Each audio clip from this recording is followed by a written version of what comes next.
Hello dear student, जय हिंद जय राजधानी में डॉक्टर रमेश यादव राजधानी एजुकेशन ग्रुप पचकोड़िया जोबनेर जयपुर से स्वागत करता हूं आप सभी का फिर से सॉइल ऑर्गेनिक मैटर मतलब मृदा जीवांश पदार्थ की दुनिया में, क्योंकि जीत हमारी जिद है, जीत हमारी जिद है।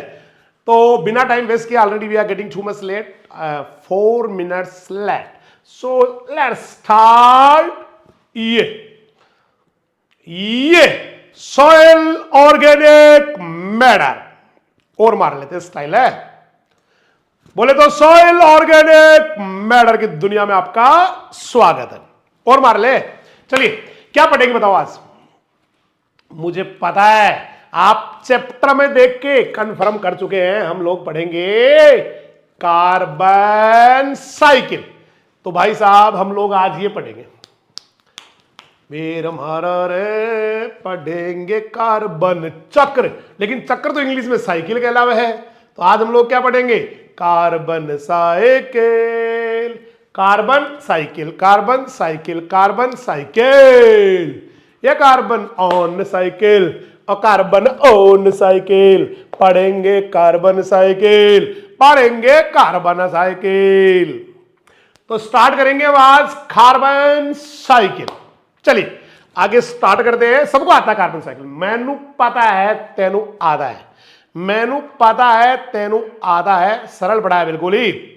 कार्बन साइकिल देखो सबको पता है, एवरीवन नोज कि कार्बन कितना इंपॉर्टेंट है इस दुनिया को चलाने के लिए, सब जानते हैं।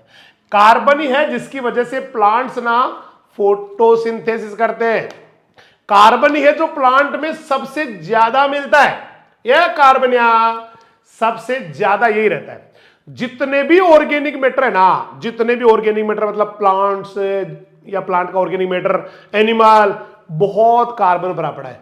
सबको पता है कार्बन सबसे ज्यादा होता है एक पौधे में ना, आई थिंक 45 के आसपास कार्बन होता है, 45% हाईएस्ट होता है। कभी एग्जाम में पूछे ना कि कौन सा वाला मिनरल पौधे में ज्यादा होता है, न्यूट्रिएंट ज्यादा होता है, तो हाईएस्ट ये मिलता है कार्बन। पौधे में सबसे ज्यादा रहे कार्बन, पौधे में सबसे ज्यादा रहे। तो जितने भी ऑर्गेनिक मैटर है उनका कार्बन मेजर कंपोनेंट है, मुख्य अवयव है। और आपको पता है एनर्जी कैसे मिलती है, सबको पता है, ये सब जानते हैं कि प्लांट्स या कोई भी जीव है उसको एनर्जी कैसे मिलती है। मैंने वर्ड लिख दिया एनर्जी कैसे मिलती है। हिंदी वाले बच्चे इसको श्वसन कहते हैं, अंग्रेजी वाले बच्चे इसको रेस्पायरेशन कहते हैं। तो रेस्पायरेशन में क्या होता है भाई साहब, क्या होता है पता है आपको क्या होता है? ये कार्बन जो होता है ना, कार्बन उसका ऑक्सीडेशन होता है। हाँ तेरी कसम ये ले, कल तो बताया था श्वसन का, C6H12O6 प्लस 6O2 फोटोसिंथेसिस का उल्टा रे बाबा।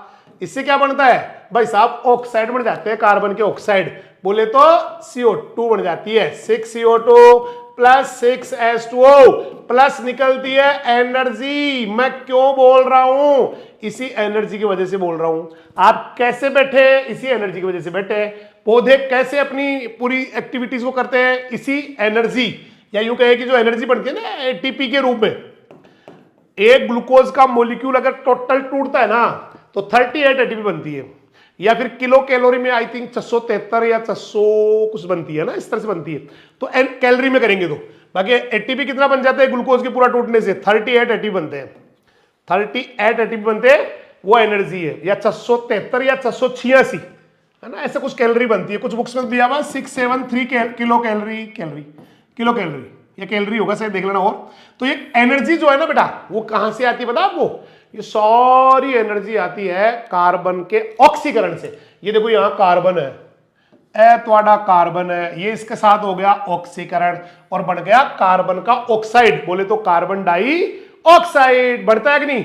बस ऐसे चलता रहता है खेल। कभी CO2 ना पौधे ले लेते हैं, कभी वो रेस्पायरेशन जड़ें करती है तो जमीन में आ जाता है, वापस जड़ों के द्वारा जमीन में आ जाता है, या पौधे के द्वारा रेस्पायरेशन करने पे बाहर निकल जाता है। तो कभी आना CO2 का मिट्टी में आना, या CO2 से मिट्टी का जाना। भाई CO2 का पौधे में आना, फिर रेस्पायरेशन करके CO2 से क्या किया पौधे ने? CO2 से क्या किया भाई साहब? फूड बना लिया। फिर फूड टूट के रेस्पायरेशन में वापस चला गया, तो बस ये CO2 का आना CO2 का जाना चलता रहता है। जब जब जड़ें श्वसन करती है CO2 गैस निकलती है, तो CO2 गैस निकलती है, जड़ें करो या प्लांट पार्ट कोई भी करो, CO2 जाती रहती है। और जब फोटोसिंथेसिस करनी है तो CO2 आती रहती है। तो मिट्टी में कभी CO2 आती है, कभी मिट्टी से वापस जाती है। ये सारा खेल कहलाता है कार्बन, ये वाला ये कहलाता है, ये कहलाता है भाई साहब। ये क्या कहलाता है, मैं रिपीट कर दूं, सारे ऑर्गेनिक मैटर में कार्बन होता है। कार्बन से सारे जीव क्या करते हैं, कार्बन का ऑक्सीडेशन करके, ऑक्सीकरण करके, मतलब कार्बोहाइड्रेट का ऑक्सीडेशन करके रेस्पिरेशन में और एनर्जी लेते रहते हैं। लेते हैं कि नहीं लेते हैं, लेते हैं। और फिर वापस CO2 बना के उसको निकाल देते हैं। तो कभी कार्बन आया, फोटोसिंथेसिस हुआ, फिर उसका रेस्पिरेशन करके एनर्जी ली, वापस निकाल दिया। ऐसा चलता रहता है, कभी आया कभी गया, कभी गया आया। और ये क्या कहलाता है, कार्बन साइकिल। देखो सारे ऑर्गेनिक मैटर जो होते हैं ना कार्बनिक पदार्थ, उसमें कार्बन एक मेजर कंपोनेंट है, सबसे ज्यादा मिलता है ना, 45 के आसपास होता है प्लांट्स के अंदर, तो है ना भाई। बाकी तो ऑर्गेनिक मैटर खैर अलग चीज हो गई, प्लांट्स का पार्ट हो गया वो।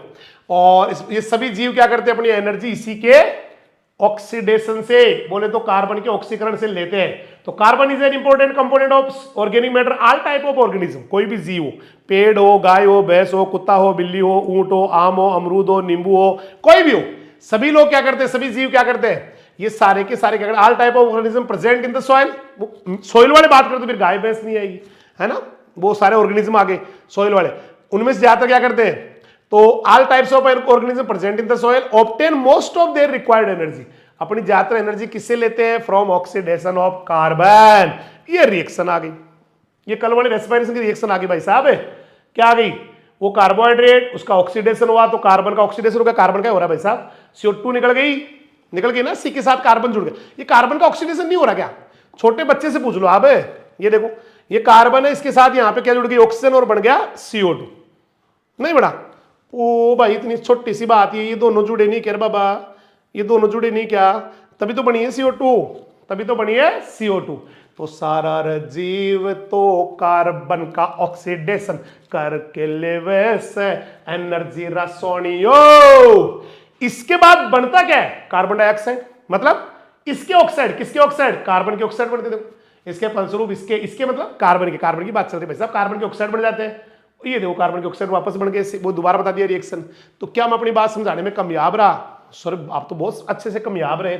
आपने तो मैं ये बताया कि कार्बन तो भाई साहब हर ऑर्गेनिक मैटर में हुआ है, और कार्बन का ही ऑक्सीडेशन करके, यानी कि C6H12 + 6O2, ये ऑक्सीडेशन हो गया कार्बन का, उसे CO2 निकल जाती है और एनर्जी मिल जाती है, चाहे हमें मिले चाहे प्लांट्स को मिले।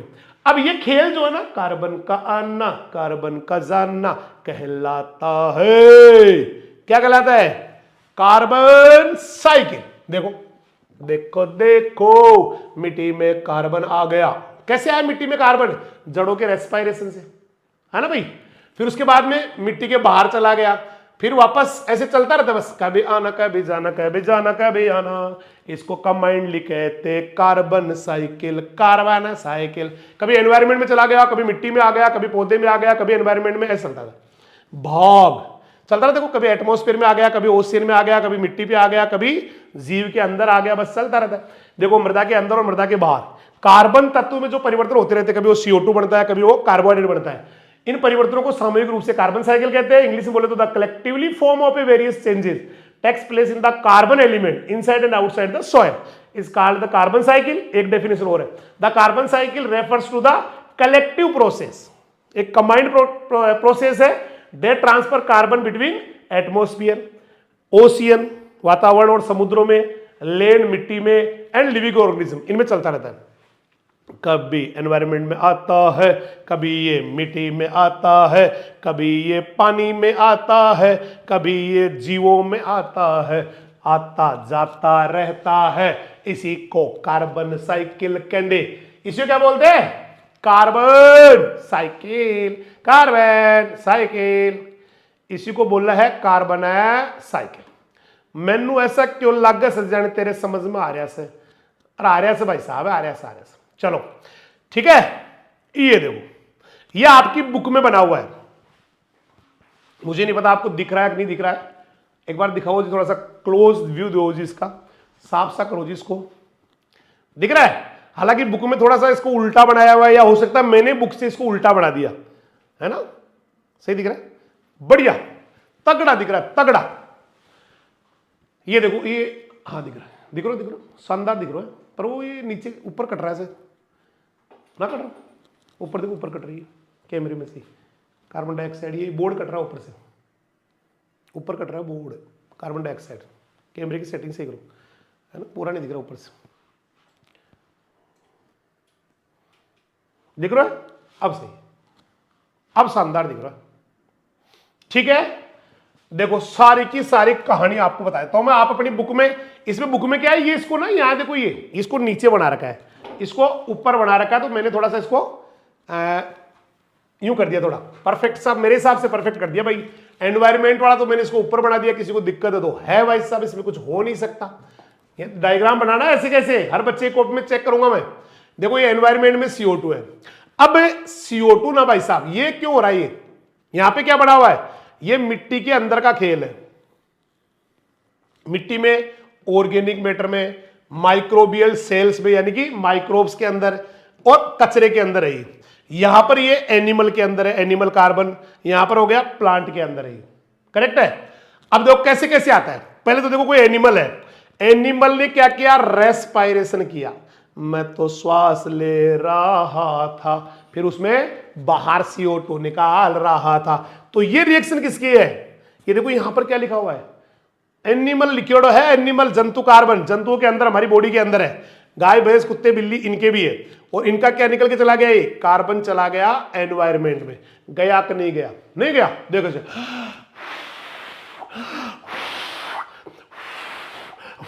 ऐसे गया कि नहीं गया, गया भाई साहब, गया गया गया, नहीं गया, चला गया ना, तो ये गया एनवायरमेंट में। अब कुछ जो है ना भाई साहब, जैसे कोई एनिमल है मर गयो, तो उसकी किस में आ गया, जीवांश पदार्थ में आ गया, ये वाली बात चल रही है। अब ये वाला तीर बता रहा हूं मैं, जब कोई एनिमल मरता है कचरा मिट्टी में मिलता है, तो ये जीवांश पदार्थ में आ जाएगा, आएगा कि नहीं आएगा, मैं आपसे पूछना चाहता हूं, आएगा कि नहीं आएगा, आएगा। माइक्रोबियल सेल में आ जाएगा, बहुत सारे माइक्रोब्स को एब्जॉर्ब कर लेते हैं, कचरे में आ जाएगा, है ना, डिकम्पोज रेजिड्यूज में आ जाएगा। नहीं आए तो बोल दो आप तो क्या मैं ये टिक समझाने में कामयाब रहा, ये भी समझाने में कामयाब रहा, करेक्ट है। अब थोड़ा इधर से ले लेते हैं, अब मान लो कोई पादप है, पौधा है, और उसको कोई खा गया, कोई कौन खा गया, मैं ही खा गया भाई साहब, अभी खाना खा के आया और रोटी, या बकरी है वो पेड़ को खा गई। तो सारे एनिमल क्या करते हैं, किसी न किसी प्लांट को तो खाते ही है भाई साहब, सारे थोड़ी मांसाहारी है ना। तो इसका मतलब प्लांट से कहां चला गया, एनिमल में। तो ये हो गया, जब भी कोई खाएगा तो, जैसे कार्बोहाइड्रेट है, एनिमल ने खा लिया तो एनिमल में चला गया, तो कोई दिक्कत है, कोई दिक्कत ना है भाई साहब। अब इधर चलते हैं, अब मान लो प्लांट ने किया रेस्पायरेशन, पौधे ने किया रेस्पायरेशन, ये तो एनवायरमेंट में चला गया, ये तो एनवायरमेंट में चला गया भाई साहब। बुक में उल्टा है, बुक में थोड़ा उल्टा है, इसको नीचे लिख दिया, मतलब मेरा भी उल्टा हो सकता है, ऐसे नहीं बुक में उल्टा है। सर आप तो माध्यमिक शिक्षा बोर्ड की बुक को चैलेंज कर रहे हो, सर आप इतने बड़े आदमी हो गए भाई साहब, किताब को भी चैलेंज, मैं ये नहीं कह रहा बुक में उल्टा है, ये उल्टा है, यूं मान लो बुक से उल्टा है बस। इसमें क्या, एनवायरमेंट वाला इसलिए मैंने ऊपर लगा दिया इसको, बाकी जनरली ये नीचे आता है, सब बुक्स में नीचे दे रखा है, बट थोड़ा एनवायरमेंट के हिसाब से वातावरण थोड़ा ऊपर रहता है, वातावरण तो क्यों नहीं ऊपर लगा देते हैं। हालांकि वातावरण जरूरी नहीं, ऊपर वाला जड़ का वातावरण भी हो सकता है, जमीन के अंदर का भी हो सकता है ना, ऐसे भी हो सकता है। अब देखो ये यहां पर कैसे आया, पौधे के पास कैसे आया, फोटोसिंथेसिस, चाहो तो लिख लेना आप, प्रकाश संश्लेषण। जब भी कोई पौधा प्रकाश संश्लेषण करता तो ये आ जाता, रे बाबा आ गया ना। तो देखो क्या क्या हो गया, ये टिक हो गई, ये होगी, समझ में आ गई, ये भी आ गई आपके, और अभी अभी आपने ना ये भेजा, तो ये भी तो लिखा हुआ है ना भाई साहब, रेस्पायरेशन से गया, तो इसका मतलब ये टिक भी आ गई। फिर वापस पौधे के पास कैसे आया, अभी भी तो बताया मैंने, प्रकाश संश्लेषण से आया, फोटोसिंथेसिस से आया। मुझे पता आप सिर पकड़ पकड़ के बैठे होंगे भाई साहब, किताब में तो उल्टो है ना। अब लेते यहां पर एनवायरमेंट से जो मिट्टी का या जो वातावरण है बाहर का, उससे यहां कैसे आया, वो तो आएगा ही।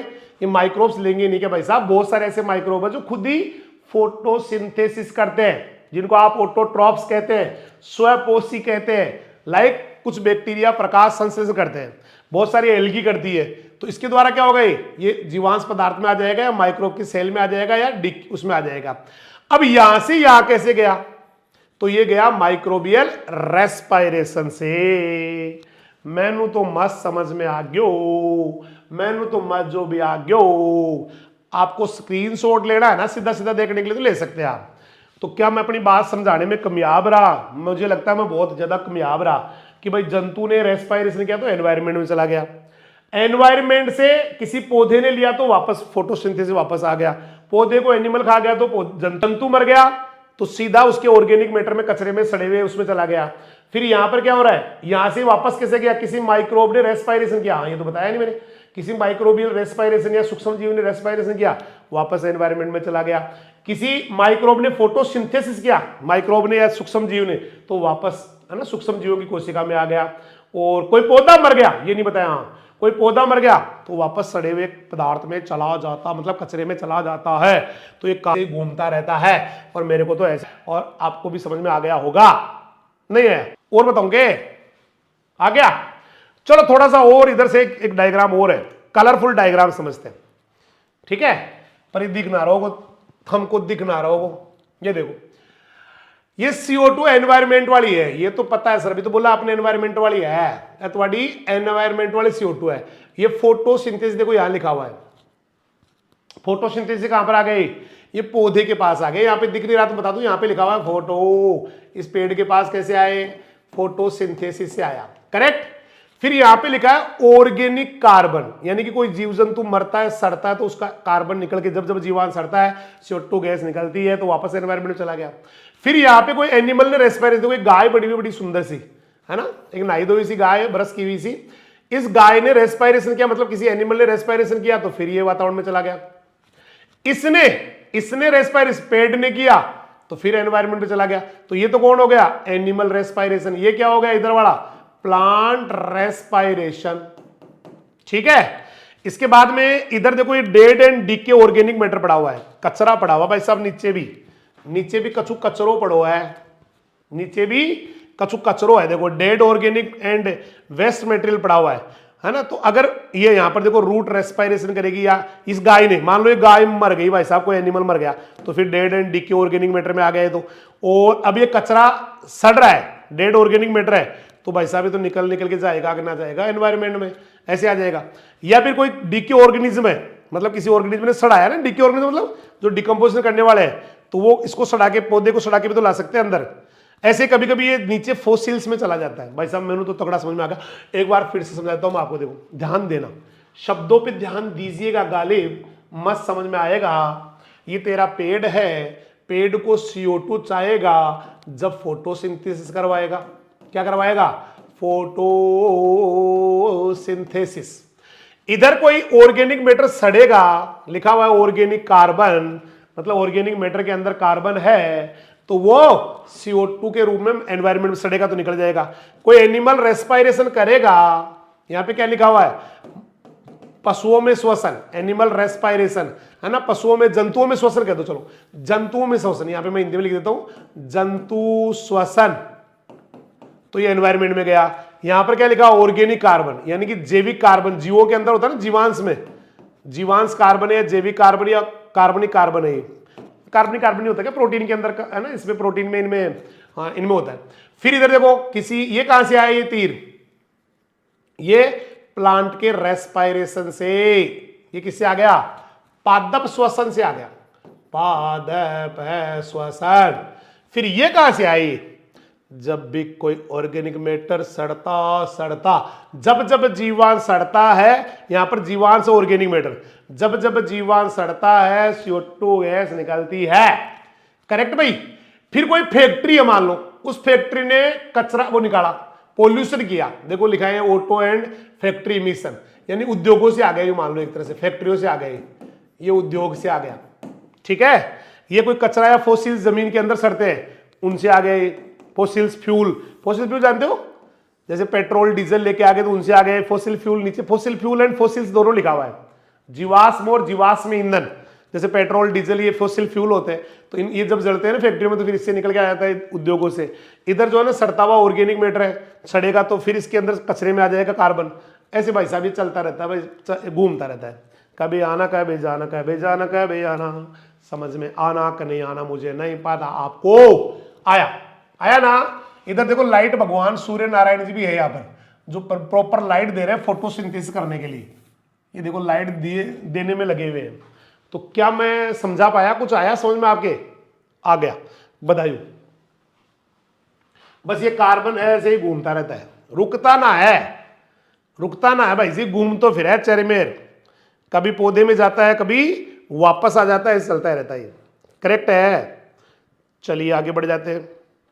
हो गयो।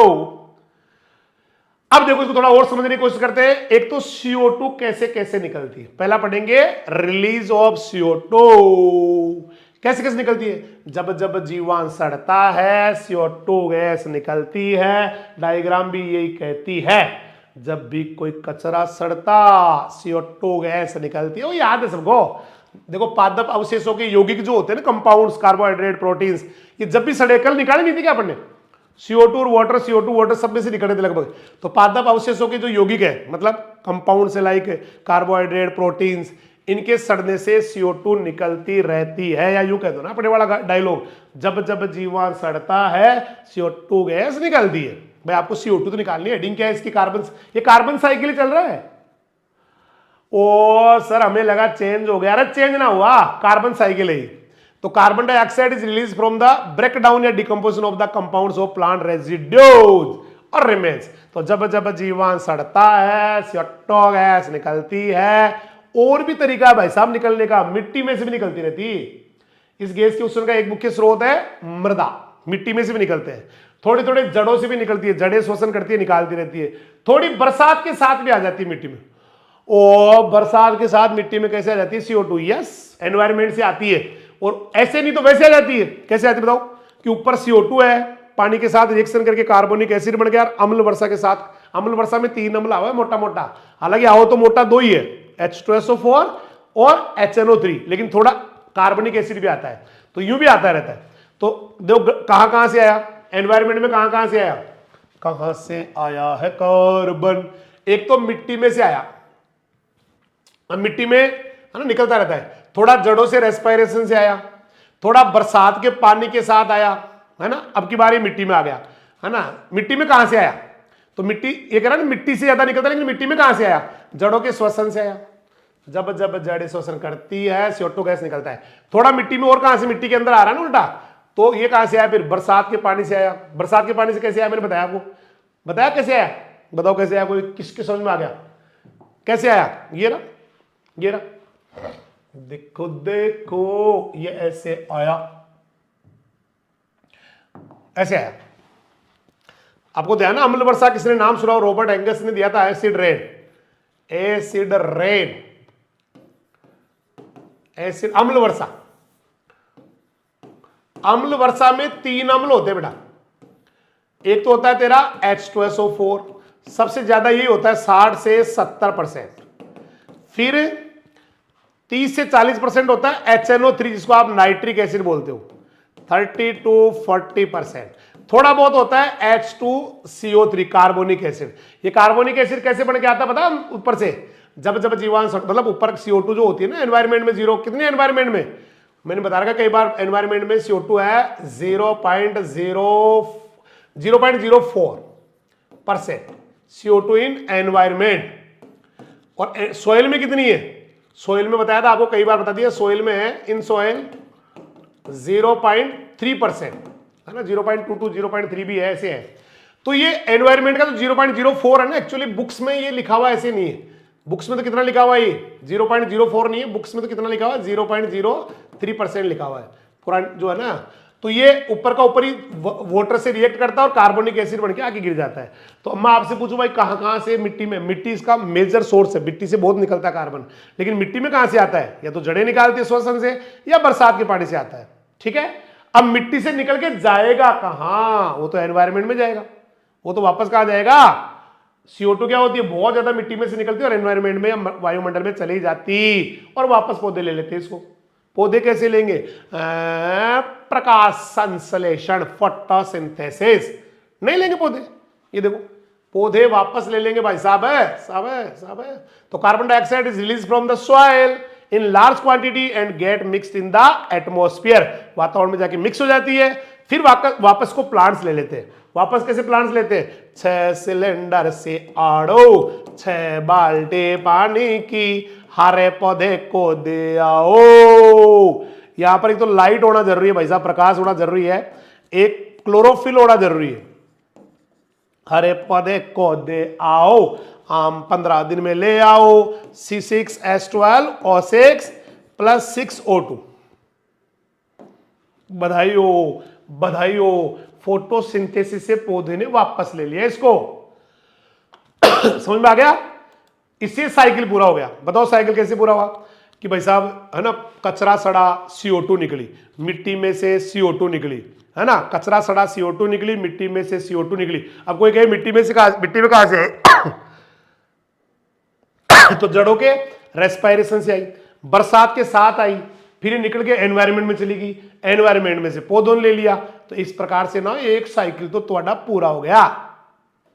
कभी आना, कभी जाना, कभी जाना, कभी आना, आना जाना, जाना जाना, आना आना लगा रहता है।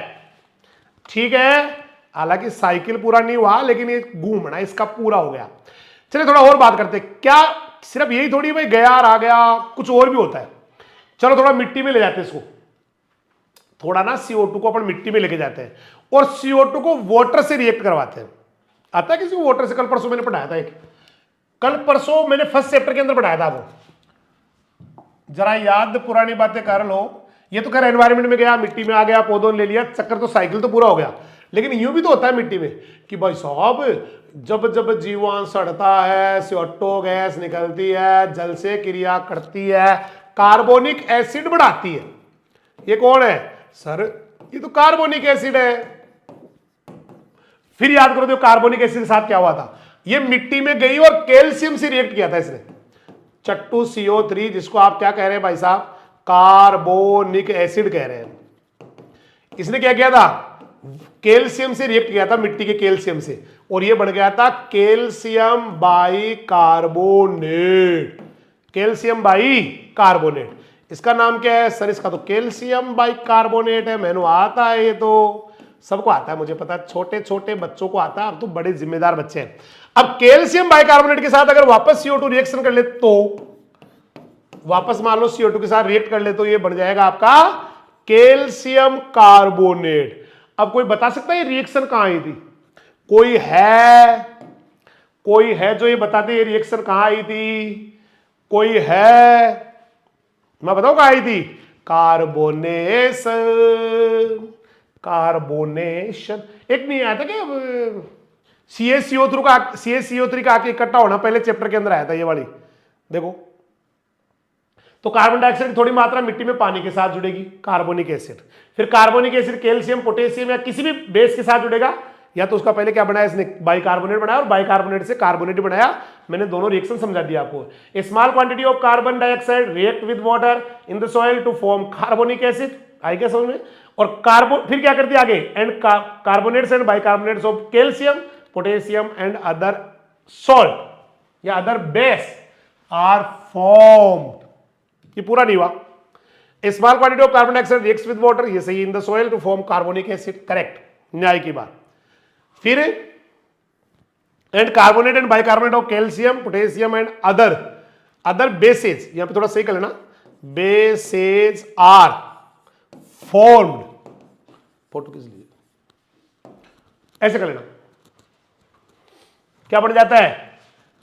कार्बोनेट बाइकार्बोनेट बन जाता है इसका, किसका? ये कैल्शियम का, पोटेशियम का, या दूसरे बेसेज का बन जाता है। सही कर लियो भाई साहब, है ना? घर में ये मामला भी दो कर लिया। सही नोट करते हो क्या? फॉर्म्ड कर देना, आर फॉर्म्ड। चलिए आगे बढ़ते हैं। रिएक्शन दिखाओ सर प्लीज। ये रे, जब जब जीवाणु सड़ता है, नहीं, CO2 गैस निकलती है, जल से क्रिया करती है, कार्बोनिक एसिड बनाती है। कार्बोनिक एसिड की कैल्शियम से क्रिया, कैल्शियम बाइकार्बोनेट बना, हाइड्रोजन भी निकली थी उसके अंदर। कैल्शियम बाइकार्बोनेट की अगेन रिएक्शन किसके साथ? CO2 के साथ, बन गया CaCO3 plus H2O plus H2CO2। तो इसने यही तो कहा भाई साहब कि कार्बन डाइऑक्साइड की थोड़ी सी मात्रा पानी के साथ क्रिया करके क्या बढ़ा देती है, कार्बोनिक एसिड। लिखाओ, पढ़ो, आपकी बुक में पढ़ो कि CO2 जल से क्रिया करके कार्बोनिक एसिड बढ़ाती है। कार्बोनिक एसिड किसी भी कैल्शियम के साथ, पोटेशियम के साथ या कोई दूसरा बेस आपका, भाई ये किसी से क्रिया कर सकती है, एक ही बात, तो कुछ भी करवा लो यही बढ़ेगा ये। जैसे मान लो आपने कहा ये मैं पोटेशियम के साथ कराता हूं, तो यहां पर क्या बढ़ जाएगा, पोटेशियम बाइकार्बोनेट। नहीं सर मैं तो यहां ना सोडियम से कराता हूं, कोई बात नहीं, सोडियम बाइकार्बोनेट बढ़ जाएगा। सर प्लीज मैं मैग्नीशियम कराना चाह रहा हूं, तो मैग्नीशियम बाइकार्बोनेट बढ़ जाएगा। तो आप किसी बेस से करवा दो, एक ही चीज आ जाएगी। भाई आप किससे कराओगे, तो यहां पर जो लगाओगे ना, यहाँ कैल्शियम लगाओगे तो कैल्शियम बाइकार्बोनेट, सोडियम लगाओगे तो सोडियम बाइकार्बोनेट, मैग्नीशियम लगाओगे तो मैग्नीशियम, क्योंकि इसने कहा ना भाई किसी से भी कर सकता है, कैल्शियम, पोटेशियम या अन्य बेस से कर सकता है। तो उस बेस के क्या बन जाएंगे, उसी बेस का बाइकार्बोनेट बन जाएगा।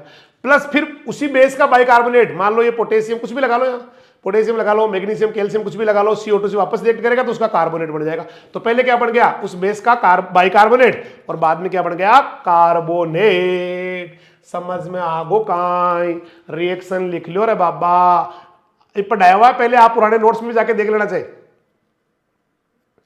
कैल्सिफिकेशन, कैल्सिफिकेशन था ना, कैल्सिफिकेशन, कैल्सिफिकेशन में था, कार्बोनेशन नहीं था, सॉरी, कैल्सिफिकेशन।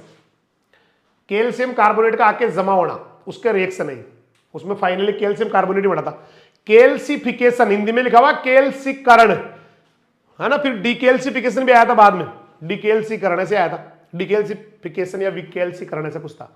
लिख लिया सबने, लिख लिया होगा भाई साहब, मुझे पता है इंटेलिजेंट बच्चे हैं। अब इसका क्या होगा, तेरा क्या होगा, कैल्शियम बाइकार्बोनेट।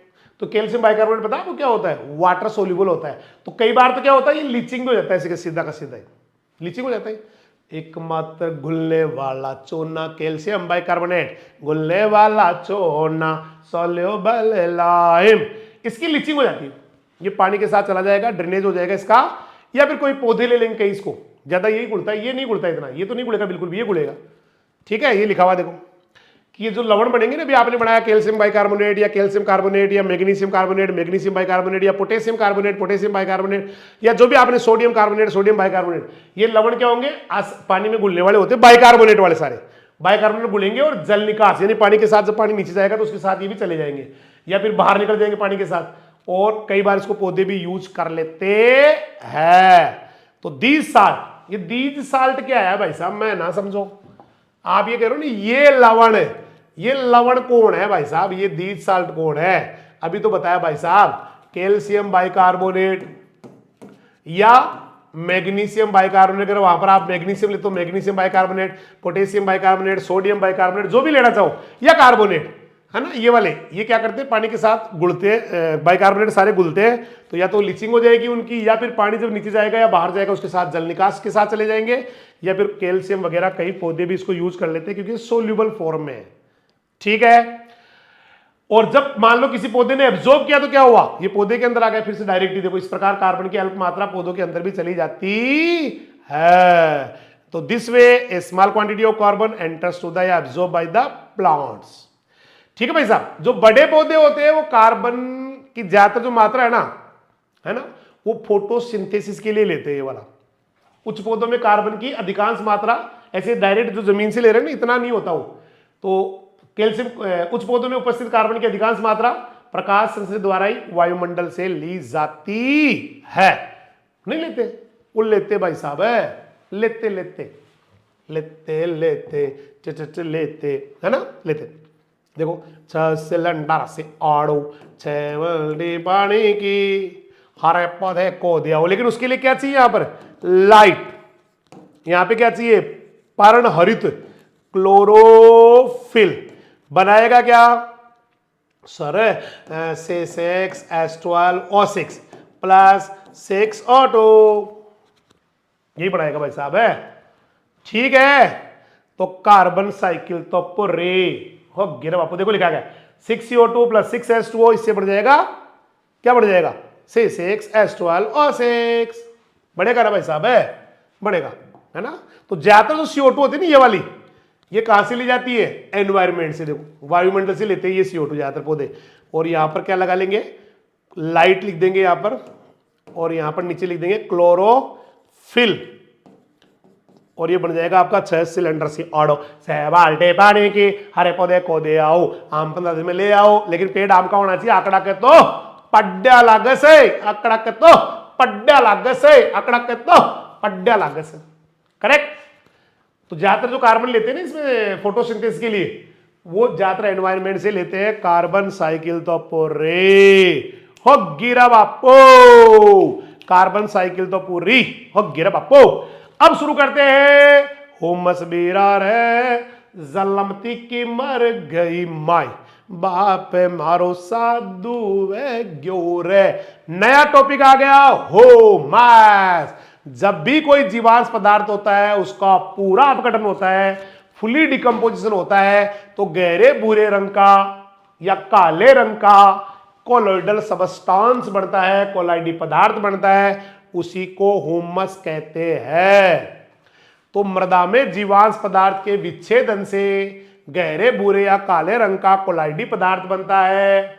मृदा में जीवांश पदार्थ के विच्छेदन से, याद हो रहा है, गहरे भूरे या काले रंग का, मतलब कोई मैंने बताया नहीं था कि पहले ताजा ताजा पत्ती गिरी, एक बार ताजा ताजा पत्ती गिरी, एक बार ताजा ताजा ताजा पत्ते गिर गए, ये ताजा पत्ती गिरी मान लो, यहां ये ताजा पत्ती है। थोड़े दिनों में इसका क्या हुआ, ये ताजा पत्ती क्या कहलाएगी, या कोई भी कचरा ताजा होता है उसके लिए वर्ड आता है लीटर। फिर लीटर से थोड़ा मान लो डिकम्पोज हो गया तो बन गया डब, और डब से हो गया तो बन गई आपकी ये हुमस। हुमस ये हमारी फुल्ली डिकम्पोज्ड ऑर्गेनिक मैटर, ये हुमस ये हमारे पूर्ण अपघटित कार्बनिक पदार्थ, ये हुमस ये हमारी फुल्ली डिकम्पोज ऑर्गेनिक मैटर। ये तो जीवांश पदार्थ का जब पूरा अपघटन हो गया तो गहरे भूरे रंग का, ये गहरा भूरा ही तो दिख रहा नहीं क्या भाई साहब, गहरा भूरा या काला रंग का ही तो बनता है हुमस। कोलाइडी होता है, आपको पता हुमस क्या होता है, organic colloid, organic colloid, humus humus organic colloid, organic colloid, humus humus organic colloid. Colloid जानते हो किसे कहते हैं, कोलोइड वो वाले छोटे छोटे पार्टिकल होते हैं जो एनिमल मेम्ब्रेन को पार नहीं कर पाते या बहुत कम कर पाते, मतलब बहुत धीरे धीरे निकलते हैं। और क्रिस्टलोइड वो होते हैं, क्रिस्टलोइड, ये क्रिस्टलोइड नहीं है, क्रिस्टल नहीं होती है, एमोर्फस होती है बेटा, तो क्रिस्टलोइड नहीं होती, सिर्फ कोलोइड ही होती है। तो क्रिस्टलोइड वो होते हैं जो एनिमल मेम्ब्रेन को आराम से पार कर जाते हैं, ऐसा मैंने आपको पहले ही पढ़ा दिया था थोड़ा सा।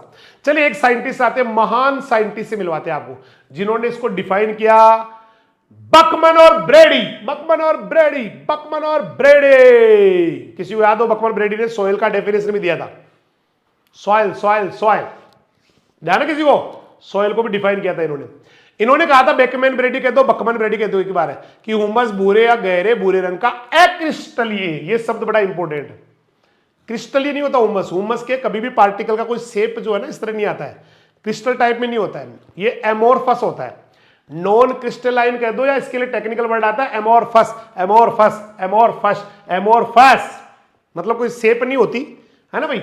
तो बेकमैन ब्रेडी ने कहा हुमस भूरे या गहरे भूरे रंग का अक्रिस्टलीय कोलोइडल पदार्थ है, कोलोइडल तो मैं कह ही रहा हूं कि देर से कोलोइड है, ऑर्गेनिक कोलोइड है, का जटिल और रोधक मिश्रण है। जटिल मतलब कॉम्प्लेक्स, रोधक मतलब अब नहीं टूटेगा, आगे जो टूटना था वो टूट गया, अब तो रेजिस्टेंट मटेरियल, अब नहीं टूटेगा, ये रोधक है, जो कि मूल उत्तकों से रूपांतरित होता है। ये मूल उत्तक क्या है बाबा, ये ताजा ऑर्गेनिक मैटर है, इसको ताजा ऑर्गेनिक मैटर कहते हैं।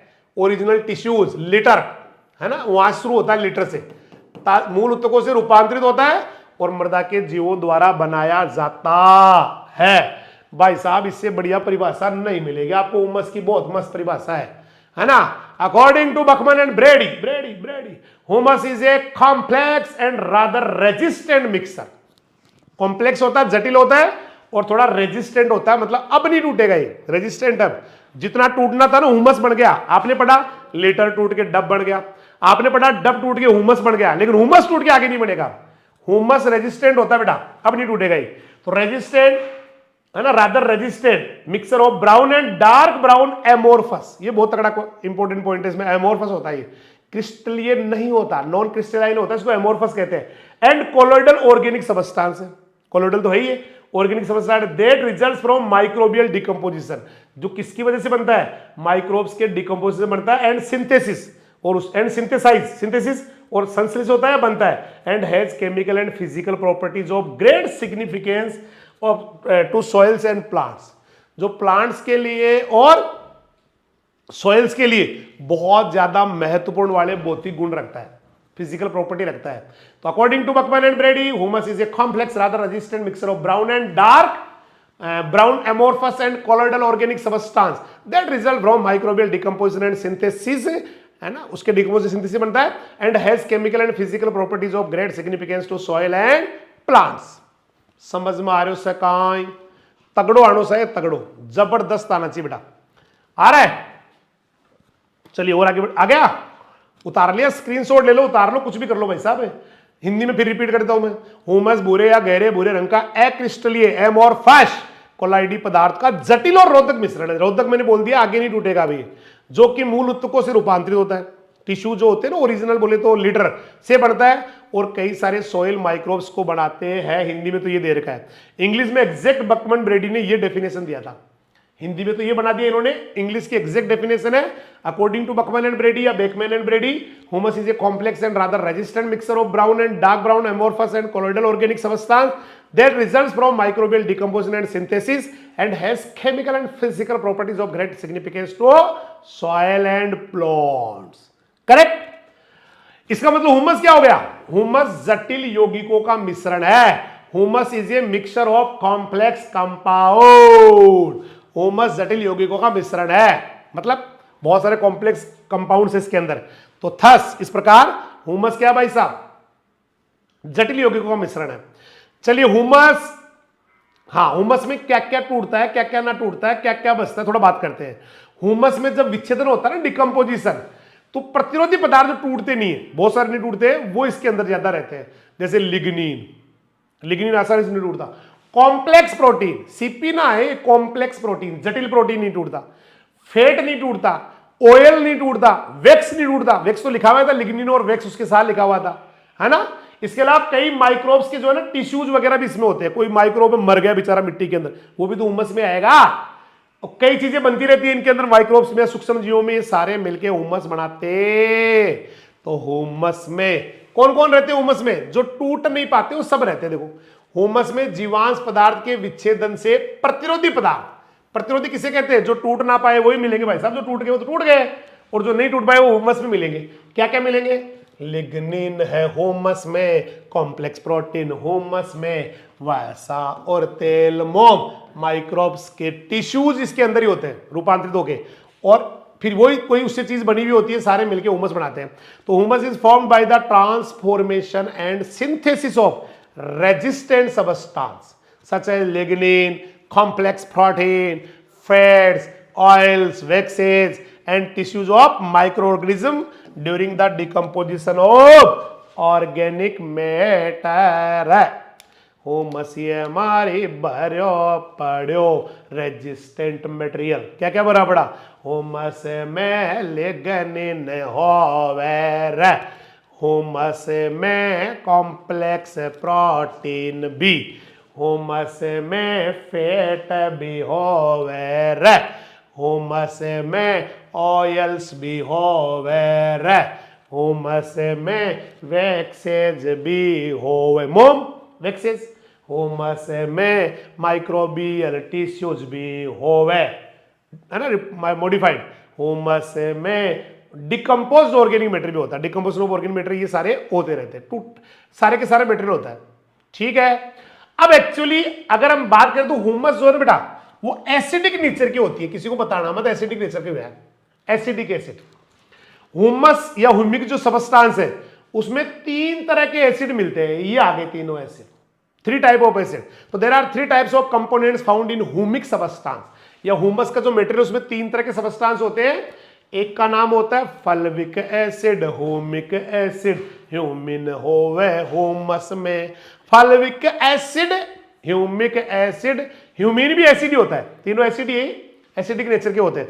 तो ऐसे याद करते हैं बच्चे, fulvic acid, humic acid, humin acid humus में, fulvic acid, humic acid, humin acid humus में। ह्यूमस में कौन कौन से एसिड आ गए? Fulvic acid, humic acid, humin acid humus में, fulvic acid, humic acid, humin acid, humus में। ऐसे आज गाते रहना है, गाते रहना भाई साहब, गाते है ना। फलविक एसिड, ह्यूमिक एसिड, ह्यूमिन होवे ह्यूमस में। इसको ह्यूमिन बोल दो, ह्यूमिन एसिड बोल दो, एक ही बात है, एसिडिक नेचर का होता है भी। तो fulvic acid, humic acid, humin acid humus में, या fulvic acid, humic acid, humin होवे ह्यूमस में। ये ना, ये फलविक एसिड बताना मत, सब में घुल जाता है। पानी में घुलता है, एसिड में घुलता है, क्षारों में घुलता है, ये तो फलविक एसिड है। वो पहला ही पहला फलविक है ना, सब में घुलता है बाबा। फलविक एसिड दो, वाटर में सोल्यूबल, एसिड में सोल्यूबल, एल्कली या बेस सोल्यूबल भी होता। ये फलविक सब में घुलने वाला, ओ छोरा फलविक सब में घुलने वाला। तो फलविक एसिड क्या है? वाटर में सोल्यूबल, एसिड में सोल्यूबल, बेस में soluble फलविक acid, more soluble in water, acid, alkali, सब में घुल जाता है। सीधा है जी, बिल्कुल बोला है, सब में सब घोल लेते हैं इसको। अब आओ थोड़ा बात, अच्छा कलर कैसा होता है इसका? इसका कलर होता है पीला या भूरा पीला। ये कबू काका, फलविक एसिड कैसा होता है सर? भूरा या पीला भूरा, और पीला या भूरा पीला से बोल दो चलो, है ना, पीले से भूरा पीला। येलो टू ब्राउनिश येलो होता है कौन? फलविक। दिखाऊंगा भी आपको, दिखाऊंगा सारे के सारे ना, कलर भी दिखाऊंगा इनके। ह्यूमिक भैया के पास आते हैं। ये ह्यूमिक भैया ये बेस में घुलता है बाबा, ये सब में घुलता है, वाटर में घुलता, एसिड में घुलता, बेस में घुलता फलविक एसिड। और ये ह्यूमिक है ना, ह्यूमिक, ह्यूमिक 2 नंबर वाला, ये केवल बेस में ही घुलता है ना। ह्यूमिक अम्ल को बेस पसंद है। Humic acid soluble only in base, base base. ये थोड़ा काला टाइप का आता है, भूरे से काले रंग का आता है। और लास्ट वाला है ना, ये बोड़ा सा दिख रहा है जो आपको, ह्यूमिन या ह्यूमिन एसिड, ये तो किसी में भी नहीं घुलता। बहुत समझा दिया इसको, किसी में भी नहीं घुलता, घुलता ही ना है, गुड़ ही ना है भाई साहब। ये तो करेक्ट है, करेक्ट करेक्ट। चलो ये देखो, पहले फलविक के बारे में ले लेते हैं। फलविक एसिड वाटर में, एसिड में, बेस में या एल्कली में, सब में घुलता ही। तो fulvic acid is more soluble in water, acid and alkali. What alkali? Bases. What bases? क्षार। सब में घुलता है बाबा, सारों में घुलता। बेसेज में घुलता, एल्कली का तो बेसेज का तो एक ही बात, सब में घुलता है। तो फलविक एसिड पानी में घुलता, अम्ल में घुलता, क्षार में घुलता, fulvic acid, fulvic acid, fulvic acid. ये कलर आ गया, देखो कलर कैसा बताया? पीले से लेके भूरा पीला, ये रहा, पीले से लेके भूरा पीला होता है ये। Yellow to brownish yellow coloured होता है ये इधर वाला। अरे उधर क्या देख रहा है? फलविक एसिड दिख नहीं रहा लिखा हुआ है, वो काम फाड़ रहा है, ये देख फलविक एसिड ये रहा, करेक्ट। ओ ह्यूमिक भी दिख गया आपको, तो भी मैंने ह्यूमिक कहा था भूरे से काला होता है, देखो उधर वाला दिख रहा, ह्यूमिक ह्यूमिक ह्यूमिक 2 नंबर वाला, उधर वाला 2 नंबर वाला है। चलिए ह्यूमिक के पास चलते हैं, ये रहा ह्यूमिक। ह्यूमिक एसिड क्या होता है?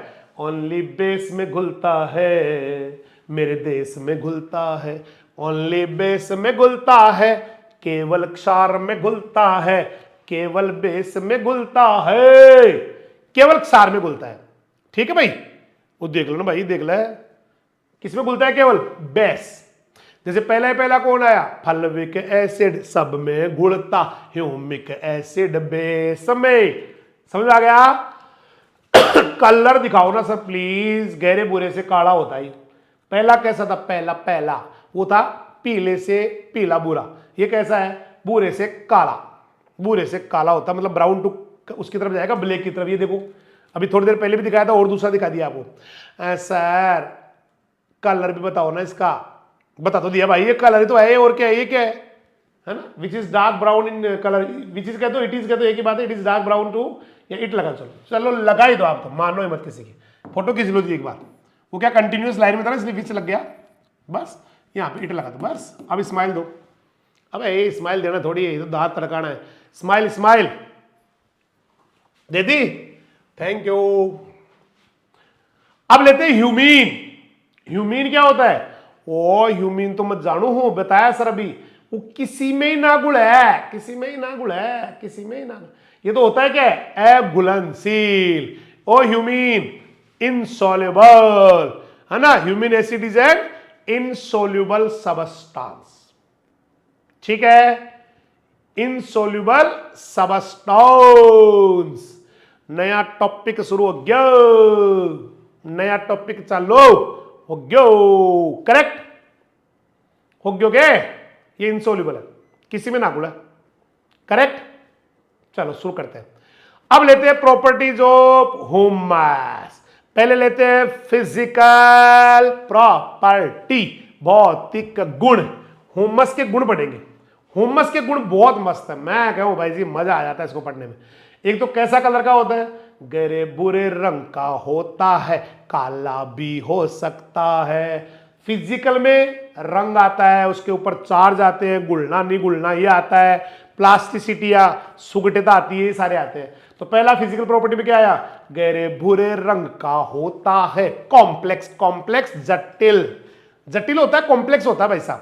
तो पहला भौतिक गुण या फिजिकल प्रॉपर्टी क्या आया, dark brown complex substance, dark brown complex substance. दूसरा देखो एमोर्फस एंड कोलॉइडल, एक्रिस्टलीय होता है, एक्रिस्टलीय, ये नीचे वाला रह नहीं लगता इसके, एक्रिस्टलीय होता है। और कोलॉइडल होता है, ऑर्गेनिक कोलॉइडल कितनी बार बता दिया। तो एमोर्फस होता है, कोलॉइडल होता है। पहला क्या बताया, गहरे भूरे रंग का जटिल पदार्थ, डार्क ब्राउन कॉम्प्लेक्स सबस्टांस। दूसरा क्या बताया, नॉन क्रिस्टलाइन या एमोर्फस, एमोर्फस ज्यादा बहुत शानदार वर्ड है, एमोर्फस होता है, कोलॉइडल होता है। तीसरा नेगेटिव चार्ज, होवेरे सज्जनो, नेगेटिव चार्ज इस पे, होवेरे, जितने भी धरती पे कोलॉइड्स हैं, चाहे वो क्ले का कोलॉइड्स हो, है ना, क्ले हो, क्ले के भी कोलॉइड है। एक्चुअली कोलॉइड को ना दो भागों में बांटते हैं, ये कोलॉइड होते हैं कोलॉइड्स के, एक होते हैं इनऑर्गेनिक कोलॉइड, अकार्बनिक, अकार्बनिक कोलॉइड, इनऑर्गेनिक सॉरी ऑर्गेनिक, और ये क्या हो गया, ये इनऑर्गेनिक या मिनरल कोलॉइड हो गया, ठीक है। अकार्बनिक को फिर दो ग्रुप में बांटते हैं, एक का नाम है, रुक गए, दो भागों में बांटते हैं, एक तो हो गई आपकी सिलिकेट क्ले, सिलिकेट क्ले, और एक आपका होता है iron aluminium hydroxide clay, iron aluminium hydroxide, है ना, ये होते हैं। तो कितने टाइप के होते हैं, कितने टाइप के हैं कोलॉइड, सर दो बताया आपने अभी भी, एक ऑर्गेनिक है, एक नेट में प्रॉब्लम आ रही है, एक ऑर्गेनिक है, एक इनऑर्गेनिक है क्या, दो नेट इश्यू है। कोलॉइड दो टाइप के हो गए बेटा, इनऑर्गेनिक ऑर्गेनिक। इनऑर्गेनिक या कार्बनिक के दो टाइप हो गए, सिलिकेट के लिए और आयरन एल्यूमिनियम। अब कोई सा भी कोलॉइड हो, कोलॉइड कोई भी हो, सब पर होता है नेगेटिव चार्ज रे, सब पे होता है नेगेटिव चार्ज रे। दुनिया का कोई भी कोलॉइड हो, दुनिया का कोई भी कोलॉइड हो, चाहे वो ऑर्गेनिक हो, ऑर्गेनिक कौन है, humus, humus, organic colloid humus, ये ह्यूमस बना हुआ है। इसमें देखो यहां पे लगे हुए negative negative negative negative negative negative, तो दुनिया के सारे कोलॉइड्स रे नेगेटिव चार्ज वाले, ऋणावेश वाले, और नेगेटिव चार्ज वाले और ऋणावेश वाले, माइनस चार्ज इन पे है होता। इसीलिए अपने ऊपर ना कैटाइन चिपका के घूमते हैं, जो कैटाइन चिपका रखा है, यहां पे चिपका रखा है H+, यहां पे लिखा हुआ है Na+, ये थोड़े प्लस जरूर के सामने लगे, ये NH4+, यहां पे चिपका घूम रहा है Ca+2। ये प्लस प्लस वाले क्यों चिपका रहा है, क्योंकि नेगेटिव चार्ज होती है, हमेशा धनायन या कैटाइन चिपकेंगे। यहां पर लिखा है Mg+2, क्यों भाई, यहां पे लिखा है H+ वापस, यहां पे लिखा फिर से कैल्शियम Ca+2, यहां पे H+, यहां पर H+, यहां पर फिर लिखा हुआ है NH4+। क्यों प्लस वाले चिपके हुए, सारे प्लस प्लस के क्यों चिपके पड़े हैं भाई साहब, है क्योंकि ये खुद ऋणायन होता है, ऋणावेशित होता है, नेगेटिवली चार्ज्ड होता है, इसलिए कैटाइन ऊपर चिपके रहते हैं। पता आप क्या बोलते हैं इन कैटाइंस को, 1 किलो मिट्टी में जितने कैटाइन होते हैं ना सारे मिला के, हाइड्रोजन के इक्विवेलेंट कर लो उनको, उसको बोलते हैं सीईसी, कैटायन एक्सचेंज कैपेसिटी। तो दुनिया में सबसे ज्यादा कैटायन एक्सचेंज कैपेसिटी पता किसकी होती है? ह्यूमस की होती है। दुनिया में सबसे ज्यादा कैटायन ह्यूमस रखती, ह्यूमस चिपकाती, एडजॉर्ब कर लेती ऊपर। अरे सुना है क्या सीईसी का नाम? सीईसी ये रही, कैटायन एक्सचेंज कैपेसिटी, धनायन विनिमय क्षमता। 1 किलो माटी जितने हाइड्रोजन लाती, सीएसी कहलाती। 1 केजी ड्राई सॉइल, मतलब 1 केजी ड्राई सॉइल जितने कैटाइंस रख सकती है मैक्सिमम, मैक्सिमम कितने कैटाइंस रख सकती है, वही क्या कहलाती है? वही आपकी सीईसी कहलाती है। तो 1 किलो माटी जितने हाइड्रोजन लाती, सीईसी कहलाते। 1 किलो माटी जितने हाइड्रोजन, लेकिन कैलकुलेशन हाइड्रोजन मतलब कैटाइन तो सारे ही है, बट इनकी कैलकुलेशन करनी पड़ती है। देखो कैलकुलेशन कैसे कैसे करते देखो बताओ आपको। ठीक है की बेटी के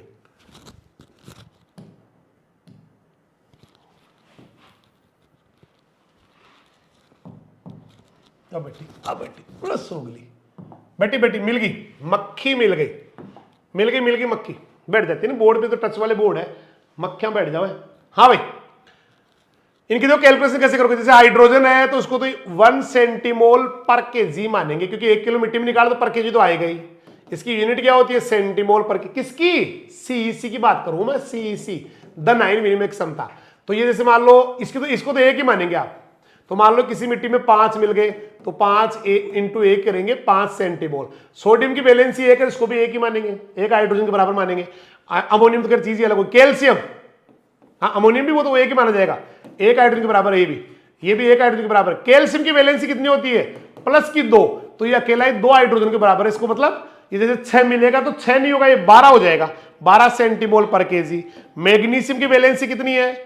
इसकी +2 है, तो इसका मतलब मान लो कितने मिला, ये 20 मिल गया मान लो, तो 20 नहीं होगा, ये हो जाएगा 40 सेंटीमोल पर केजी, क्योंकि हाइड्रोजन इसकी 2 वैलेंसी तो 2 हाइड्रोजन के बराबर अकेला ही। ये हाइड्रोजन तो अकेला 1 के बराबर ही होगा, ये 2 के बराबर होगा, ऐसे निकलता है। तो कैटायन एक्सचेंज कैपेसिटी या धनायन विनिमय क्षमता, ये भी ह्यूमस की ज्यादा होती है, अभी थोड़ी देर में बताऊंगा आपको। 100 से 300 सेंटीमोल पर केजी होती है, क्योंकि धनायन सबसे ज्यादा यही चिपका पाती है। ठीक है भाई, और चलते हैं। ये पानी में नहीं घुलती, पानी में नहीं घुलती। पानी में अगर आप डालोगे तो कोलोइडल सॉल्यूशन बना देगी, छोटे छोटे कण तैरते रहेंगे बस। लेकिन ये एसिड और बेस में घुल जाती है, तो ह्यूमस ये हमारे पानी में कौन है? सोल्यूबल, सोल्यूबल एसिड बेस में होवेर है। तो एक तो कैसा कैसा है देखो, पहला क्या बताया मैंने? डार्क ब्राउन कॉम्प्लेक्स सबस्टांस, गहरे भूरे रंग का जटिल पदार्थ है। एमोर्फस और कोलोइडल सबस्टांस है, एक्रिस्टली और कोलाइडी पदार्थ है। इन पर नेगेटिव चार्ज होता है। पानी में तो घुलना, एसिड बेस में घुलती, होमस रे होमस, वाटर में नहीं घुलती, केवल कोलोइडल सॉल्यूशन बना देती है। मतलब पानी में ना कण तैरते रहेंगे इसके, जैसे ऊपर हुमस डाली ना तो कण तैरते रहेंगे इसके। लेकिन ये थोड़ा माइल्ड या डाइल्यूट एसिड वगैरह में या बेस में, मंद क्षारों में है ना, थोड़ा सा हल्के जो क्षार आते हैं थोड़ा पानी मिलाए हुए डाइल्यूट टाइप के, या उनमें घुल जाती है। तो it is insoluble in water but forms colloidal solution. अगर आप डाल दोगे तो कोलोइडल सॉल्यूशन बनाएगी, लेकिन घुलेगी नहीं। ठीक है भाई, but soluble in mild and dilute acids and alkali, थोड़े थोड़े हल्के क्षारों में और थोड़े थोड़े उसमें घुल जाती है। और आगे चलते हैं, ये ना सहसंजन और सुगठिता बहुत रखती है। यदा यदा ही धर्म से, ये वो नहीं है, ये क्ले सॉइल है, काली मिट्टी जिसको क्ले मतलब काली होना जरूरी नहीं है क्ले का, क्ले में ऑर्गेनिक मैटर होता तो काली हो जाती है। आप जानते हो क्या होती है सुगठिता? ये प्लास्टिसिटी क्या होती है? प्लास्टिसिटी, लो ये प्लास्टिक ले, प्लास्टिसिटी, ये देखो ये क्या होती है, ये समझाने के लिए लाया हूं मैं डायग्राम। प्लास्टिसिटी क्या होती है? प्लास्टिसिटी का मतलब या सुगठिता का मतलब होता है कि आप एक रूप से दूसरे रूप में बदल जाए, किसी चीज को बदल दे। जैसे मान लो आपने मिट्टी ली, अपने हाथ में ना काली मिट्टी क्ले ले ली, काली जरूरी नहीं लेकिन क्ले काली होना जरूरी नहीं। जैसे ये क्ले है लेकिन काली नहीं है, जो अंगुली पे लगी हुई ना, अंगुली पे लगा हुआ सांप नहीं है, गोहिरो को नहीं हो, ये मिट्टी का केवल ऐसे ऐसे करके ऐसे चिपका लिया चारों तरफ, ऐसे किया हुआ है।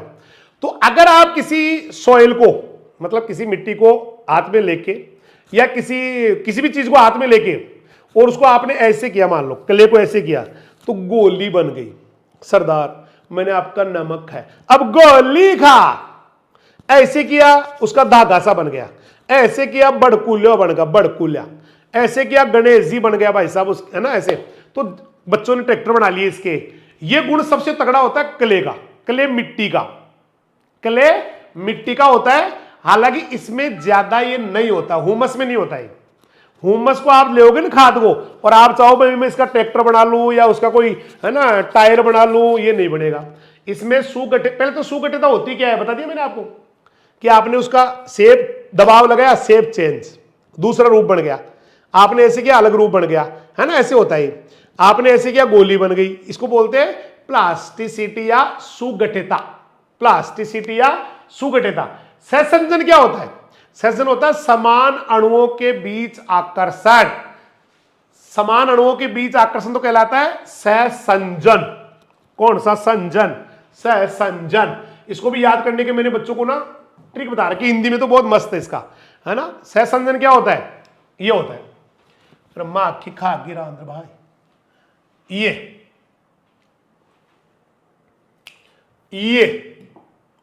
ये देखो ऐसे ना बड़ा सा लिख देते हैं स,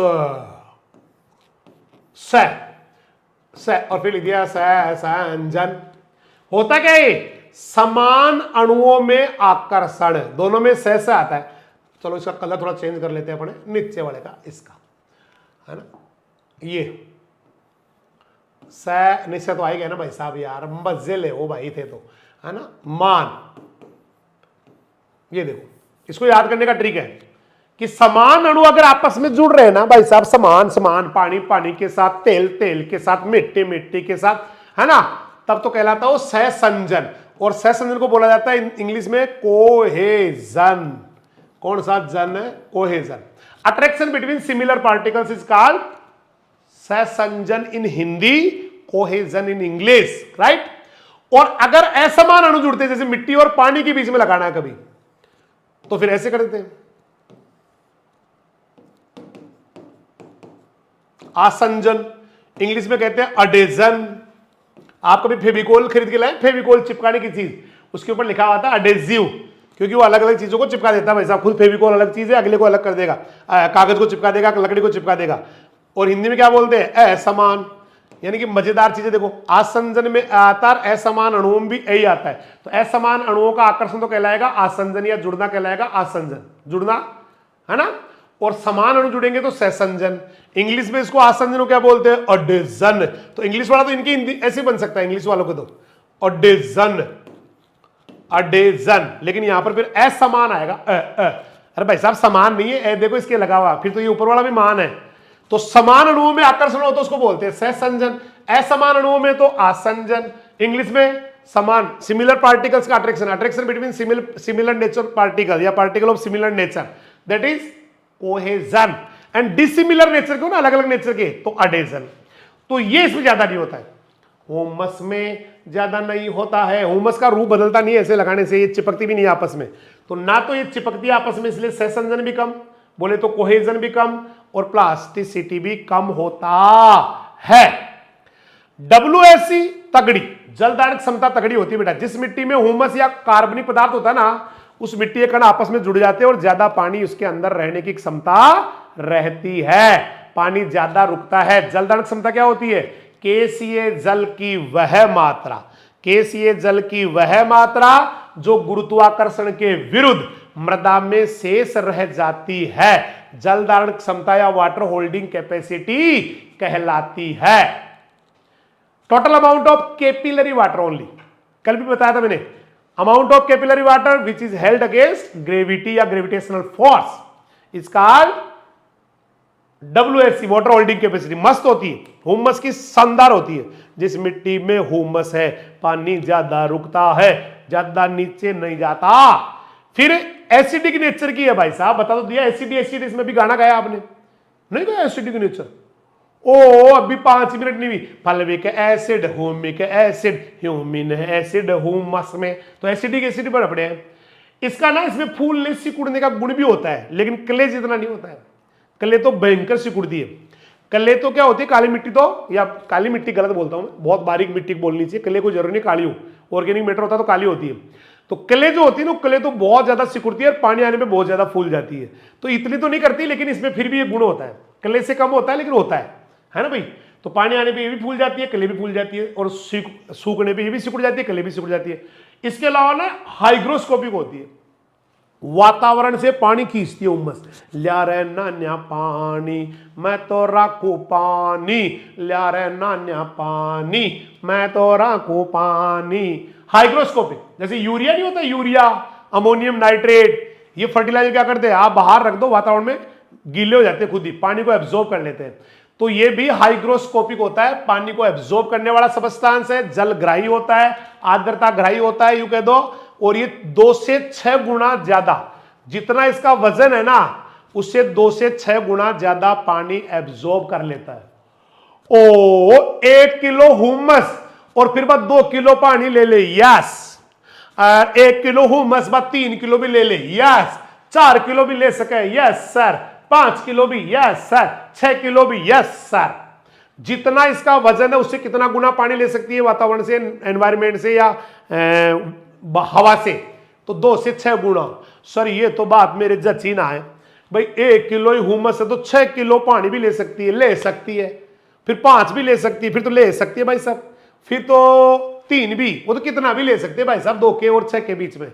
क्या मस्त मस्त हुमस है। तो हुमस तो हाइग्रोस्कोपिक होवे, 2 से 6 गुना पानी या तो लेवे। चलो एक बार फिर से मैं रिपीट कर देता हूं सारों को, आप ऊपर से देखो, मैं जल्दी जल्दी कर रहा हूं, टाइम नहीं लगाऊंगा। मुझे पता आप सोच रहे हो सर आज तो ना बहुत टाइम लगा दिया आपने। पहला देखो, भूरो भूरा रंग को होमस होवे, ए क्रिस्टलीय और कोलॉइडल भी होवे, एमोर्फस और कोलॉइडल भी होवे, नेगेटिव चार्ज हुमस पे होवे, पानी में नहीं घुलता, पानी में नहीं घुलता, कोलोइडल सॉल्यूशन बन जावे, लेकिन एसिड और बेस में यो घुल जावे, सुगठिता और स्वसंजन, है ना। प्लास्टिसिटी, अरे प्लास्टिसिटी वर्ड प्लास्टिक से आया हुआ है। मान लो आपने प्लास्टिक को उबाल के पानी सा कर लिया गर्म करके, और फिर आप चाहो जैसा सेब बना लो, इस बोतल में भर दो। आप तो इस बोतल में भर दो तो बोतल जैसी बन जाएगी वो, आप गिलास में भर दो गिलास जैसी बन जाएगी। तो मिट्टी भी अगर आप चाहो जैसे रूप में बना लो उसको प्लास्टिक की तरह ही, तो प्लास्टिसिटी। लेकिन यहां पर इसमें कम होता है, तो सुगठिता बोले तो प्लास्टिसिटी और कोहेजन, समान अणुबल आकर्षण, कम इम होवे तो लो प्लास्टिसिटी लो कोहेजन, है ना। WSC जलदान क्षमता ज्यादा इसकी होवे, नेचर तो एसिडिक होवे, एसिडिक नेचर की होती है क्योंकि fulvic acid, humic acid, humin acid, और फूलने सुकुड़ने का गुण भी पाया जावे, क्ले से कम होता है। और 9वां क्या आया, पानी ये एनवायरमेंट से लेवे, 2 से 6 गुना पानी यो तो खींचे, तो भौतिक गुण तो पूरा हो 11 बापो। रासायनिक आगे, लेकिन रासायनिक में ना भाई साहब एक यहां पर ना, ये देखो यहां पर बी आएगा, बी बी बी, क्योंकि पहला फिजिकल आ गया तो ये बी नहीं आएगा, क्योंकि अनपढ़ से पूछ लो भाई साहब, है बी आएगा, ये बी कर लेना भाई साहब, है ना। आपके तो होगा ही नहीं, सही होगा शायद बी। रासायनिक गुण लेते हैं, अभी भौतिक ले लिया ना, अब रासायनिक लेते हैं, केमिकल प्रॉपर्टीज ले ली।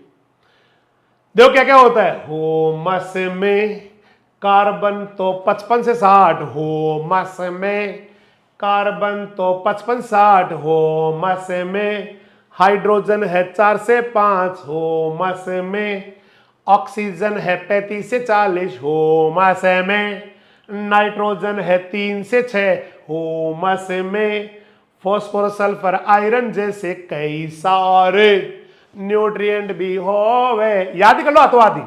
केमिकल में क्या आएगा, मैं रिपीट कर देखो, सारे के सारे रिपीट करना, सारे साथ ही गाएंगे। होमस में कार्बन है 55 से 60, होमस में हाइड्रोजन है 4 से 5, 4 to 5%, 55 to 60%, oxygen 35 to 40%, nitrogen 3 to 6%, phosphorus sulphur iron भी होवे। तो ह्यूमस कंटेंट्स, केमिकल प्रॉपर्टी देखो, ह्यूमस कंटेंट्स आ गया, carbon 55 to 60%, hydrogen 4 to 5%, oxygen 35 to 40%, nitrogen 3 to 6%, phosphorus sulphur iron also present. शानदार, कर लिया कर लिया कर लिया कर लिया भाई साहब, कर लिया। 55 4 35 3, ऐसे भी कर सकते हो, आपको ऐसे कर सकते हो। कैसे? सी यू CHON, NPK, तो N लिख दिया ये। फिर यहां पर क्या लिखा? 55 4 35 3, 55 4 35 3, फिर 60 5 40 6, dash dash dash dash, percentage percentage percentage percentage और परसेंटेज, ऐसे लगा दिया। ऐसे भी कर सकते हो। CHON 55 4 35 3, CHON 55 4 35 3, CHON 55 4 35 3, फिर दूसरे को बोल दिया आगे वाले को, CHON 7 5 40 से, 7 5 40 से, 7 5 40 से। फिर लेते हैं इसका CN रेशियो, तो फॉस्फोरस सल्फर आयरन ये भी होते हैं इसके अंदर। आ गया नहीं? तो समझ में आ गया। आगे आगे आ गया। फिर आओ CN रेशियो, वीर मारा रे, CN रेशियो 10:1, सोइल को भी यो ही होवे रे, यो ही माटी को, यो ही ह्यूमस को। कार्बन नाइट्रोजन अनुपात 10:1, 10 कार्बन 1 नाइट्रोजन, ह्यूमस को CN रेशियो 10:1 होवे, ह्यूमस को कार्बन नाइट्रोजन रेशियो 10:1 होवे, यो ही होवे माटी रो 10:1 CN रेशियो, यो ही होवे रे माटी रो, यो ही होवे ह्यूमस रो। सीसी देखो, ये सीसी 200 सेंटीमोल पर केजी एवरेज, वैसे होती है 100 से 300 सेंटीमोल पर केजी।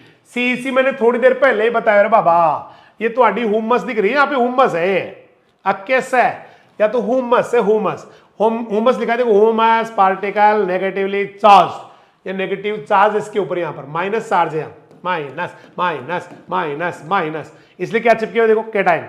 सोडियम यहां चिपका हुआ, हाइड्रोजन भी चिपका हुआ, कैल्शियम सोडियम पोटेशियम है ना, सोडियम हाइड्रोजन चिपके हुए, क्योंकि नेगेटिवली चार्ज है, नेगेटिवली चार्ज तो कैटायन चिपके होते हैं। पहली बात तो सीसी होती क्या है भाई साहब? ये धनायन विनिमय क्षमता की बीमारी से है, ये कैटायन एक्सचेंज कैपेसिटी के ख्याल से ओके है। अभी थोड़ी देर पहले मैंने बताया था 1 किलो सूखी मिट्टी, 1 kg ड्राई सॉइल जितने कैटाइंस को मैक्सिमम रख सकती है, maximum cation retention, cation retention रखना, तो जितने मैक्सिमम कैटाइन रख सकती है वही कहलाती है CEC। लेकिन इसकी कैलकुलेशन ना हाइड्रोजन से करते हैं। सर प्लीज एक बार और बताओ ना, हाइड्रोजन से कैसे करते हैं? ले भाई चामड़े की पुतली, एक बार और बता दो। मान लेते हैं, एक बार ध्यान समझना बेटा, कई बच्चों को तो बहुत बार ऑफलाइन में ना कितनी बार बता दी, कई तो सोच रहे होंगे सर प्लीज, सर मुझे आती है सर। जैसे 1 kg ड्राई सॉइल ले ली किसी बच्चे ने, सूखी माटी ले ली रे 1 किलो, है ना। अब हाइट वास्तव में सीईसी क्या होती है? 1 किलो ड्राई सॉइल में, 1 किलोग्राम ड्राई सॉइल में हाइड्रोजन या इसके इक्विवेलेंट कितने आयन आ सकते हैं, अधिकतम मैक्सिमम कितने हो सकते हैं, वही सीईसी है। तो 1 किलो सूखी मिट्टी ले ली, है ना, 1 किलो क्या ले ली? सूखी मृदा। अब उसमें हमने कैलकुलेशन किया, मान लो उसके अंदर क्या क्या मिला, मैं आपको दिखाता हूं, थोड़ा इसको पतला कर लेता हूं, कलर भी चेंज कर लेता हूं, व्हाइट कर लेता हूं। मान लो 1 किलो सूखी मिट्टी ली, इसमें हमें क्या क्या मिला या क्या क्या आया, मान लो अधिकतम, मान लेते इसमें कैल्शियम आया, थोड़ा ज्यादा छोटा हो गया ना, कैल्शियम आया मान लो 5 आया, तो इसको 5 नहीं बोलने का रे बाबा, 5 नहीं बोलने का, क्योंकि इसकी संयोजकता कितनी है? 2, तो अकेला ही 2 हाइड्रोजन के बराबर है ना भाई।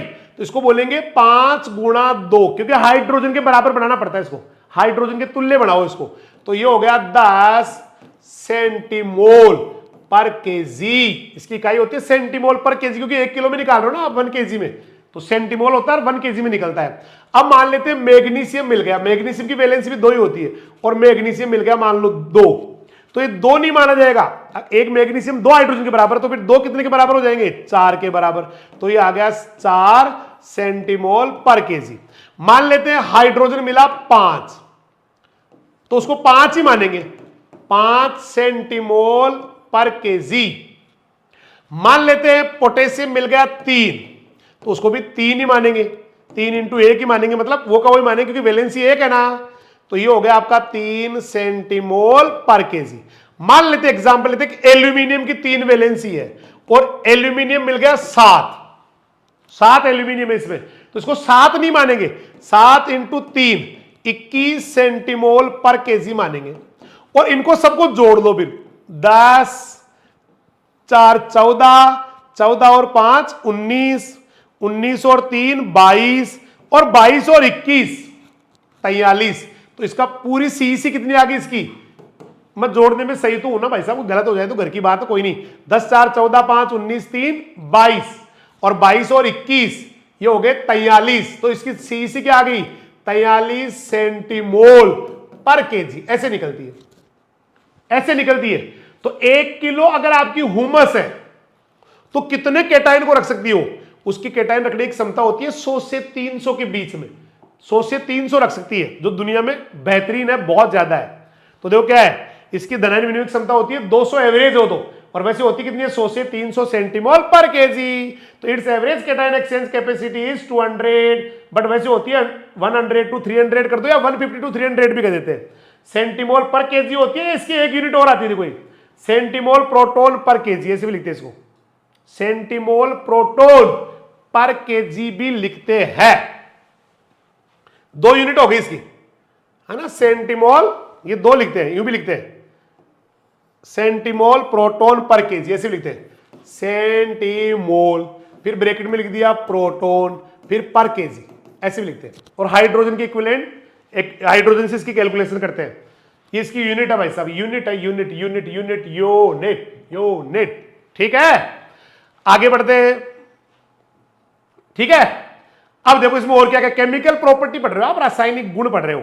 अगला क्या है, कार्बोक्सिलिक एसिड ह्यूमस में होवे, फिनोलिक एसिड ह्यूमस में होवे, इनोलिक एसिड ह्यूमस में होवे। तो mainly carboxylic acid, phenolic acid, enolic acid भी इसके अंदर मिलते हैं। हाँ, केमिकल प्रॉपर्टी चल रही है, अपन ने पढ़ा पहले शुरू में। तो कार्बन 55 से 60, हाइड्रोजन 4 से 5 है, ऑक्सीजन 35 से 40, नाइट्रोजन 3 से 6, 3 से 6, carbon 55 to 60, hydrogen 4 to 5%, oxygen 35 to 40, nitrogen 3 to 6, phosphorus, sulphur और आयरन भी होता है। CN रेशियो 10:1 रहे, कार्बन नाइट्रोजन अनुपात 10:1 हो रहे, 10 कार्बन 1 नाइट्रोजन, मिट्टी का भी ये होता है। सीईसी अभी जस्ट बता दिया आपको, सीईसी कितनी बताई, 100 से 300 सेंटीमोल पर केजी, बहुत शानदार होती है, जबरदस्त होती है। एवरेज 200 होती है। अभी केमिकल में कुछ जो है ना ग्रुप होते हैं, carboxylic acid, phenolic group, enolic group भी मिलते हैं रे तेरी ह्यूमस में। बफर कैपेसिटी खतरनाक होती है, बफर कैपेसिटी तगड़ी हुआ है, तगड़ी। What is buffer capacity, pH परिवर्तन का विरोध, पीएच परिवर्तन का विरोध। व्हाट इज बफर कैपेसिटी, आसानी से पीएच ना बदले रसोनियो। ये क्या होती है, बफर कैपेसिटी या बफर क्षमता या बफर कैपेसिटी जो पीएच परिवर्तन का विरोध करे, पीएच बदलने का विरोध करना, पीएच परिवर्तन का विरोध। इंग्लिश में बताओ, ले ले ले ले। बफर कैपेसिटी क्या होती है, resistant to change in pH, resistant to change in pH. और तरी थोड़ा समझाऊं, मतलब ऐसे है कि पीएच बदले ना है, तूने एसिड मिला है ना, थोड़ा बहुत नहीं बदलेगा, बेस मिलाया ना, नहीं मिलेगा, बदलेगा। अम्ल मिलाया, नहीं बदला। क्षार मिलाया, नहीं बदला। मतलब थोड़ा मिलाया तो नहीं बदला, ज्यादा मिलाना पड़ेगा। जितना जरूरत है उससे ज्यादा मिलाओगे ना तो ही पीएच बदलता है। यानी अम्ल क्षार जरूरत से ज्यादा मिलाने पड़ते हैं तब बदलता है, थोड़े बहुत से बदलता नहीं है। उसके लिए वर्ड आता है बफर कैपेसिटी। और ह्यूमस की बफर कैपेसिटी भी मस्त होती है, उसका पीएच भी आसानी से नहीं बदलता। अगला देखो, अगर कभी ह्यूमस का ऑक्सीडेशन करना हो, खतरनाक क्वेश्चन है, तो चट्टू O2 हाइड्रोजन पेरोक्साइड करती है। ह्यूमस का ऑक्सीडेशन हाइड्रोजन पेरोक्साइड से, ह्यूमस का ऑक्सीडेशन हाइड्रोजन पेरोक्साइड से, ह्यूमस का ऑक्सीडेशन। ह्यूमस का ऑक्सीडेशन कैसे होता है? H2O2 करती है। बहुत सुपर क्वेश्चन है। चट्टू H2O2 करती है। तो मुझे लगता है सारी बातें आपके समझ में आ गई। एक बार मैं रिपीट और कर दूं, क्या इसको कर दूं, इसको किसको, ये देखो शुरू से एक बार वापस रिपीट करता हूं मैं, धम धम धम धम, ये रासायनिक गुणों को। तो बेर मारा रे ह्यूमस में होवे कार्बन 5560% होवे रे, हाइड्रोजन 405 होवे रे, ऑक्सीजन 3540 होवे, नाइट्रोजन 326 55 4 35, बताया था 55 4 35 3 CHON, या फिर 60 5 40 से। तो carbon 55 to 60%, hydrogen 4 to 5%, oxygen 35 to 40%, nitrogen 3 to 6%, phosphorus iron ये सल्फर भी होते हैं। उसके बाद आओ CN रेशियो 10:1 होवे, 10 अनुपात 1। कार्बन नाइट्रोजन अनुपात मिट्टी का भी ह्यूमस का भी 10:1 होता है। सुपर का बाप का, खतरनाक की मां का, ताऊ का बाप क्वेश्चन है, बहुत इंपॉर्टेंट। करेक्ट। तो अप्रोक्सीमेटली कितना होता है? 10:1।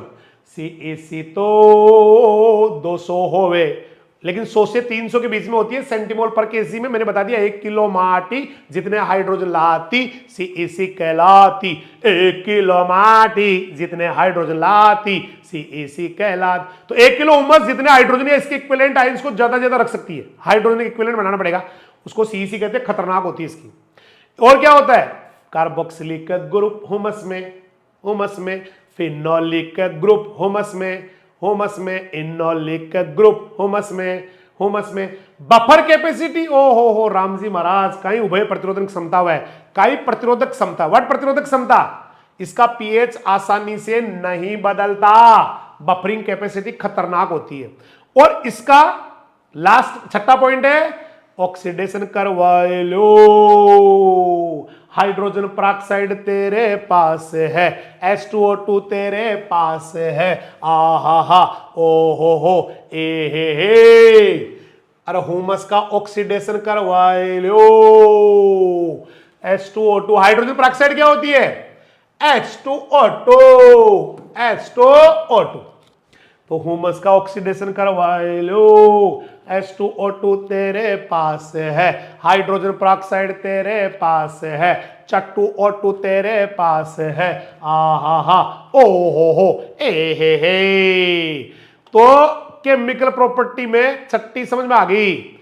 चलिए कल अपन लोग ना ह्यूमस बनाएंगे, कल ह्यूमस बनाना सिखाऊंगा, ऐसा बनाऊंगा कि आपको मजा आ जाएगा कि सर बहुत मजा आया, क्या ह्यूमस बनी है। मैंने अपनी जिंदगी में इतनी मस्त बनी ह्यूमस देखी ही ना है।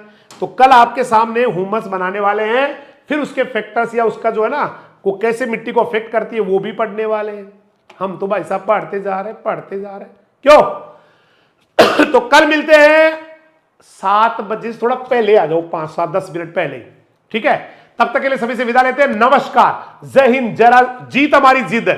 नमस्कार, जय हिंद, जय राजधानी, सत श्री अकाल, सब्बा खेर, वाहे गुरु दी फतेह, खुदा हाफिज, अल्लाह हाफिज, राम राम सा।